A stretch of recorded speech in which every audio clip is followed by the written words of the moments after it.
कांग्रेस के हवाले से आपको बता दें कि कांग्रेस में नए सदर के लिए सरगर्मियां तेज हो गई हैं। राहुल गांधी अपने मौके पर अड़े हुए हैं। इससे पहले भी राहुल गांधी लगातार इस्तीफे के बाद अपने मौके पर अड़े रहे। अशोक गहलोत, मल्लिकार्जुन खड़गे, मीरा कुमार और सुशील शिंदे सदारत की दौड़ में आगे हैं। दूसरे फॉर्मूले पर भी कांग्रेस गौर कर रही है। दूसरा फॉर्मूला क्या है, आपको बताते हुए चले कि राहुल गांधी के सदर रहते हुए 2 कारगुजार सदर बनाए जा सकते हैं। ये दूसरा फॉर्मूला कांग्रेस का है। तो कांग्रेस में नए सदर के लिए सरगर्मियां तेज हैं।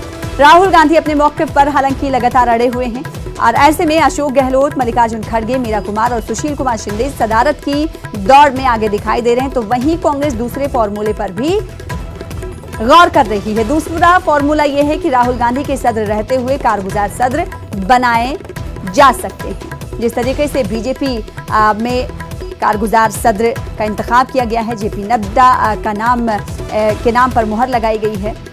बीजेपी के कौमी सदर अमित शाह के रहते हुए भी ऐसा ही कुछ कांग्रेस भी करने वाली है। दूसरे फॉर्मूले के तहत कांग्रेस राहुल के सदर रहते हुए 2 कारगुजार सदर बना सकती है। ऐसी तफसीलात मिल रही है।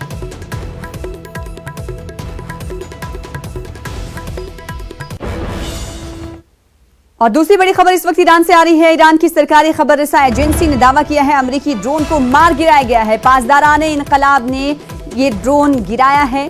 अमेरिकी फौज ने तबसरे से हालांकि इनकार कर दिया है। इस वक्त की बड़ी खबर आपको दे रहे हैं कि ईरान की जो सरकारी खबर रसा एजेंसी है उसने दावा किया है कि अमेरिकी ड्रोन को मार गिराया गया है। पासदाराने इनकलाब ने ये ड्रोन गिराया है। हालांकि अमेरिकी फौज ने इस हवाले से कोई तबसरा नहीं दिया और तबसरा देने से इनकार भी कर दिया है। तो इस वक्त की बड़ी खबर, ईरान की सरकारी एजेंसी खबर रसा एजेंसी की जानिब से एक दावा किया गया है और इस दावे में कहा गया है कि अमरीकी ड्रोन को मार गिराया गया है। पासदाराने इनकलाब ने ये ड्रोन गिराया है। अमरीकी फौज ने हालांकि इस पर तबसरे से इनकार सिरे से कर दिया है।